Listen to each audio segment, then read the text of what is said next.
নমস্কার বন্ধুরা, একটা নতুন ভিডিওয়ে আপনাদের সকলকে জানাই স্বাগত। আজ আমি আপনাদের বর্ধমানের শক্তিগড়ে অবস্থিত একটি সুন্দর কালী মন্দির ঘুরিয়ে দেখাবো। তো এই মন্দিরে আপনারা কিভাবে আসবেন, এই মন্দিরে এসে আপনারা কি কি দেখবেন, এখানে কি কি ঠাকুরের বিগ্রহ রয়েছে, সব কিছু এই ভিডিওর মাধ্যমে আপনাদের জানাবো। তো ভিডিওটা একদম স্কিপ না করে পুরোটা দেখুন। আশা করি ভিডিওটা আপনাদের খুব ভালো লাগবে।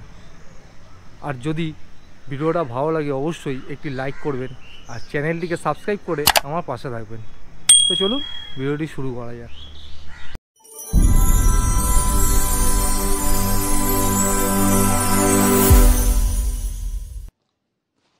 প্রথমেই বলে দিই আপনারা এই মন্দিরে কিভাবে আসবেন। আপনারা হাওড়া অথবা শিয়ালদা থেকে আসলে বর্ধমানগামী যে কোনো লোকাল ট্রেন ধরে চলে আসুন শক্তিগড় স্টেশনে। তো আমি হাওড়া থেকে মেন লাইনের ট্রেন ধরে চলে আসলাম শক্তিগড় স্টেশনে। শক্তিগড় স্টেশনে এসে ওভারব্রিজ ধরে আপনাদের আসতে হবে 5 নম্বর প্ল্যাটফর্মের দিকে। 5 নম্বর প্ল্যাটফর্ম থেকে বেরিয়ে আপনারা এইরকম দেখুন রাস্তা পেয়ে যাবেন। এখান থেকে 2 মিনিট হাঁটলেই আপনারা পেয়ে যাবেন বড় রাস্তা, মানে জিটি রোড। এই যে দেখুন সামনে রয়েছে জিটি রোড। এই জিটি রোডে উঠে আপনাদের বাঁ দিকে যেতে হবে। বাঁ দিকে 5 মিনিট হাঁটলেই আপনারা পেয়ে যাবেন মূল মন্দির। আর এই যে দেখুন সামনে একটি বড় দোকান রয়েছে। আমরা সকাল সকাল গিয়ে পৌঁছেছিলাম, তাই সকালবেলা টিফিন এখানেই সেরেছিলাম। তো আপনারা এখান থেকে টোটো করেও আসতে পারেন। টোটো ভাড়া পড়বে প্রতিজন 10 টাকা। আর যদি আপনারা পারেন তো পায়ে হেঁটেও আসতে পারেন। পায়ে হেঁটে আপনাদের সময় লাগবে 5 মিনিট। তো আমরা পায়ে হেঁটেই এসেছিলাম। এই যে দেখুন এই রাস্তা ধরে সোজা যেতে হবে আপনাদের। সোজা গেলেই ডান দিকে পড়বে মূল মন্দির। আর মন্দির যাওয়ার আগে আপনারা এইরকম আরেকটি রাস্তা দেখতে পাবেন ডান দিকে। এখানেও কিন্তু আপনারা ঘুরে আসতে পারেন। এখানে রয়েছে দামোদর নদ, আরও অনেক কিছু দেখার রয়েছে। তো আপনারা মন্দির ঘুরে এই নদও ঘুরে আসতে পারেন।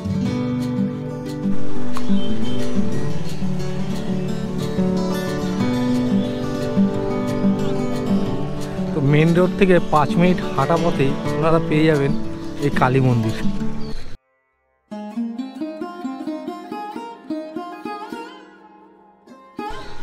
আমরা এখন একদম কালী মন্দিরের সামনেই এসে পৌঁছে গেছি। মন্দিরে ঢোকার পথেই চোখে পড়ল বিশাল এক বটবৃক্ষ। এই যে দেখুন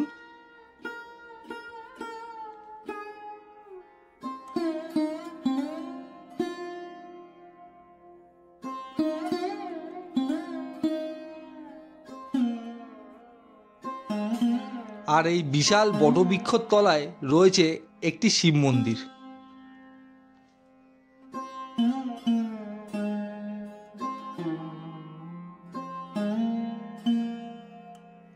তো চলুন এবার মূল মন্দিরের ভেতরে প্রবেশ করে আপনাদের এক এক করে সব দর্শন করাচ্ছি। এখানে মোট রয়েছে 3টি মন্দির। তো সবই আপনাদের এক এক করে ঘুরিয়ে দেখাবো। ভিডিওটা দেখতে থাকুন, আশা করি আপনাদের ভালো লাগবে।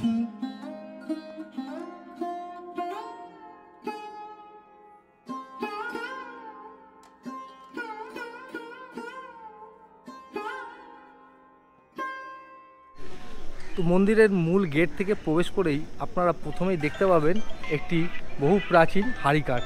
দেখুন এই যে আমার পিছনে রয়েছে হাড়িকাঠটি। এই যে হাড়িকাঠটা আপনারা দেখতে পাচ্ছেন, এখানে কালী পুজোর সময় এখনও বলি প্রথা চালু আছে। তো মূল গেট এই যে আমার পিছনেই রয়েছে। দেখুন মূল গেট থেকে প্রবেশ করেই আপনারা বাঁ দিকে দেখতে পাবেন মেন এখানকার যে কালী মন্দিরটি রয়েছে সেই মন্দিরটি। চলুন কালী মন্দিরটি আপনাদের দর্শন করাচ্ছি। কালী মন্দিরের প্রবেশ মুখেই রয়েছে দুটো ছোট ছোট মূর্তি। একটি রয়েছে বাঘের মূর্তি, এই যে সামনে আপনারা দেখতেই পাচ্ছেন। আর আরেকটি রয়েছে সিংহর মূর্তি, যা দেখতে বেশ ভালোই লাগছিল।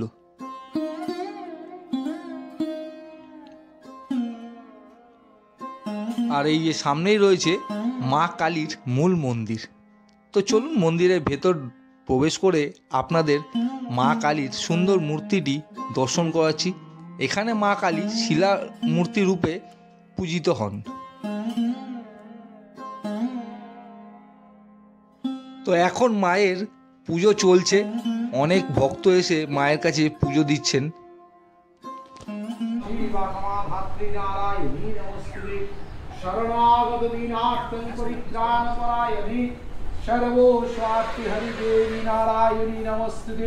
কিরীটিনি মহাবজ্রে সহস্রনয়নজ্জলে বৃত্ত প্রাণ হরিচন্দ্রী নারায়ণী নমস্তুতে। মন্দিরের ভিতর রয়েছে এই রকম একটি মা কালীর বিগ্রহ, যা শিলামূর্তি রূপে এখানে পূজিত হয়।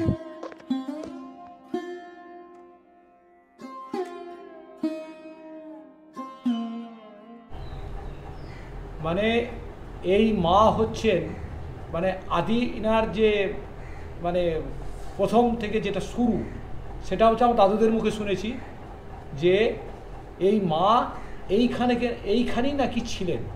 এটা একটি ঝিল, এখানে মানুষ পুরানো হতো, এটা ঝিল। ঝিলের ওপর মা কে পাওয়া যায়। বর্ধমান মহারাজকে স্বপ্ন দেয় মা যে আমি এইখানে পড়ে আছি। এই তখন এটা গ্যাংটক রোড ছিল, শক্তিগড় জিটি রোড জানেন তো, গ্যাংটক রোড ছিল সে সাইড। তখন বলছে ওই রাস্তা ধরে এসে এইখানটা ওই পিছুটা দেখতে পাবেন গিয়ে বহু শিমুল গাছ আছে। তাহলে এইখানটা আমাদের জঙ্গলে তখন বাঘ ফাঘ বাস করতো, বিরাট জঙ্গল, বিশাল জঙ্গল, শিমুল গাছ থাকতো। তো ওই শিমুল গাছ তলায় আমি ওখানে আছি জঙ্গলে, আমাকে তুই প্রতিষ্ঠা কর বর্ধমান মহারাজ। তা বর্ধমান মহারাজ 2-3 বার মানে ঘোড়া নিয়ে সিপাহি নিয়ে সব এসেছিলেন। তা মাকে ঠিক মতন খুঁজে পায়নি, এত জঙ্গল মাকে খুঁজে পায়নি। তা তখন বলছিল মা তাহলে আমাকে তুমি বলো যে তুমি কোন জায়গায় আছো, আমি তো তোমাকে খুঁজে পাচ্ছি না। স্বপ্নে একদিন বলেছে তুই যাচ্ছিস ফিরে আসছিস, তুই আমাকে খোঁজ করছিস না, হ্যাঁ জানার চেষ্টা করছিস না। বলছে মা আমি তো যাচ্ছি, আমি তোমার কাছে যাচ্ছি, গিয়ে তো আমি বুঝতে পারছি না, তুমি আমাকে একটা নির্দিষ্ট একটা জায়গা আমাকে বলে দাও। তখন বলল যে তুই ওই 5টা না 7টা শিমুল গাছ আছে, সেই মানে পেরিয়ে তারপরের যে শিমুল গাছটা সেই গোড়াতে আমি আছি, ঝিলের ওপরে, ঝিল আছে একটা, ঝিলের ওপরে আছে। তখন বর্ধমান মহারাজের সিপাহীকে বলেছে, এসে যথারীতি 5টা 7টা পর গিয়ে দেখেছে, দেখে বর্ধমান করেছে। তখন দেখা গেছে হ্যাঁ কালো কাঠ ফাট সব পাওয়া যাচ্ছে, মানুষ পুরনো হতো আগে। তখন ওই মাকে তখন দেখতে পায়, মা চকচক করছে, এই যে মা যে শিলামূর্তি, ওই মাকে দেখতে পায়। হ্যাঁ শিলামূর্তি। কত বছর আগে? মোটামুটি 450 বছর নাকি গো দাদা, 450 বছর। এই কালী মন্দিরের বাদিকে রয়েছে আরেকটি ছোট্ট করে বজরংবলীর মন্দির, এই যে দেখুন।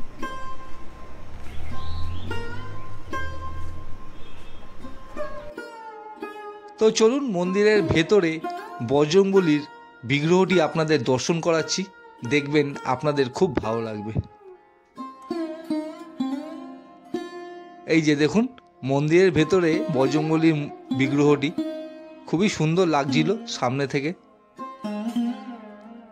আর এই বজরংবলী মন্দিরের ঠিক সামনেই রয়েছে 2টো তুলসী মন্দির, এই দেখুন একটি, আরেকটি রয়েছে সামনেই।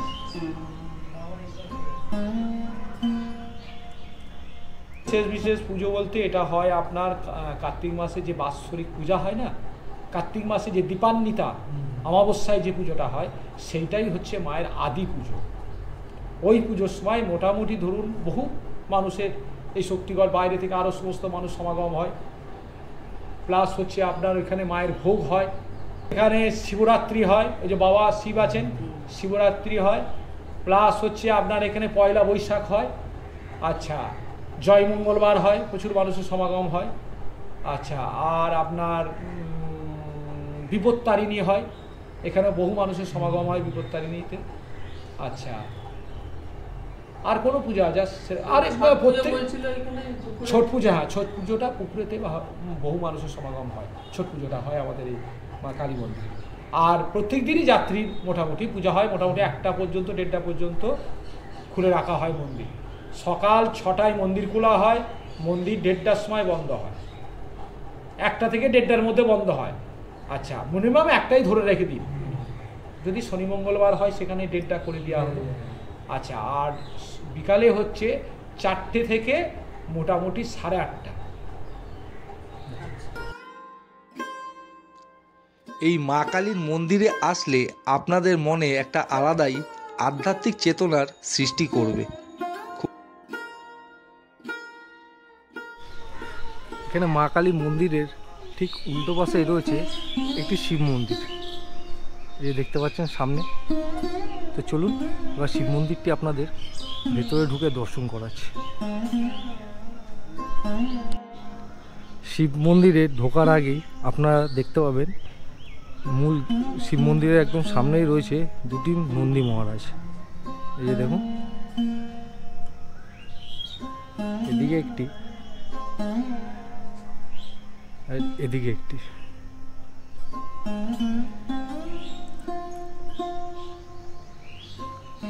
আর এই যে সামনে রয়েছে এখানে ধূপ মোমবাতি জ্বালাবার জায়গা।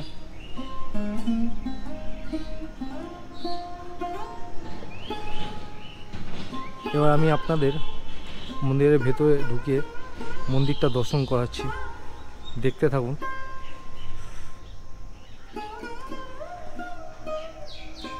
মন্দিরের মূল গেটের একদম সামনেই রয়েছে একটি ছোট্ট করে মহাদেবের বিগ্রহ, দেখুন।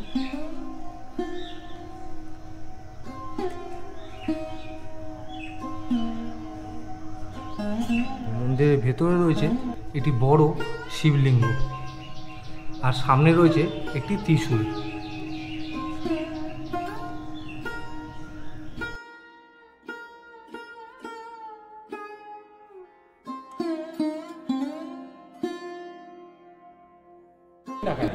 এটা হচ্ছে মা দক্ষিণাকালী নাম, মানে মায়ের দক্ষিণ পাটা শিবের উপরে আছে, এই যে দক্ষিণাকালী। আচ্ছা, কোষ্ঠী পাথরের মূর্তি, মায়ের কোষ্ঠী পাথরের মূর্তি।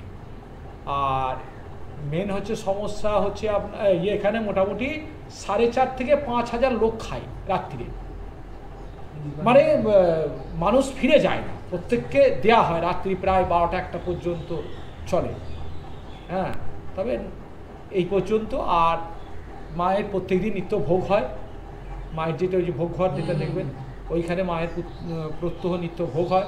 কোনো যাত্রী যদি খাবার ইচ্ছা হয় তাকে আগের দিন বলতে হয়, তখন তার ব্যবস্থা নেওয়া হয়। 9153721894 এই নাম্বারে আগের দিন ফোন করে জানিয়ে দিতে হবে।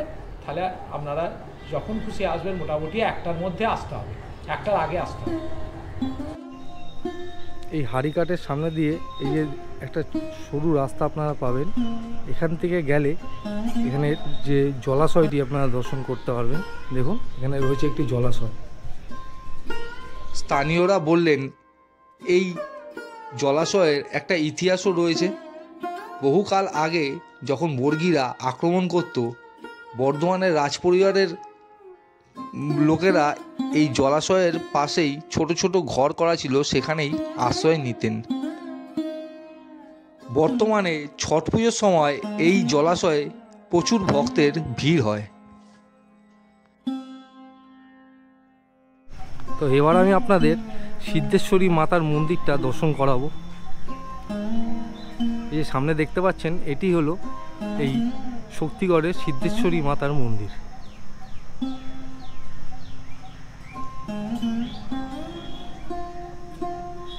তো চলুন মন্দিরের ভিতর প্রবেশ করে আপনাদের মন্দিরের ভেতর বিগ্রহটি দর্শন করাচ্ছি, দেখবেন আপনাদের খুব ভালো লাগবে।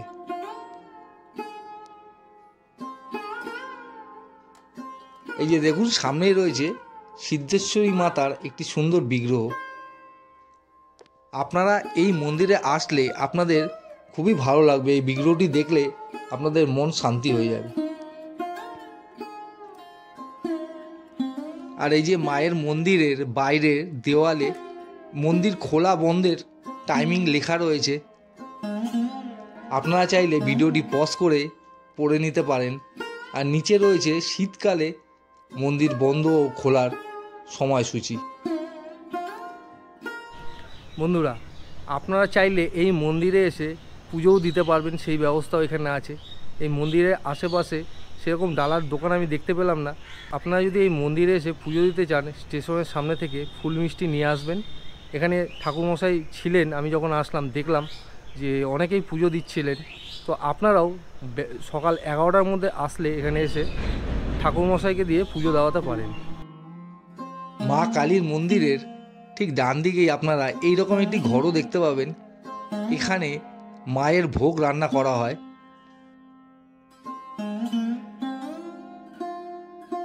আপনারা এই মন্দিরে আসলে একসাথে 3টে মন্দির দর্শন করতে পারবেন। এই যে দেখুন আমার পিছনেই রয়েছে মা কালীর মন্দির, দেখতেই পাচ্ছেন আপনারা। আর তার ঠিক উল্টো পাশেই রয়েছে এখানে শিব মন্দির। আর মা কালীর মন্দিরের ঠিক পাশেই রয়েছে মা সিদ্ধেশ্বরী মন্দির। এই মন্দিরে গাড়ি পুজোরও ব্যবস্থা আছে।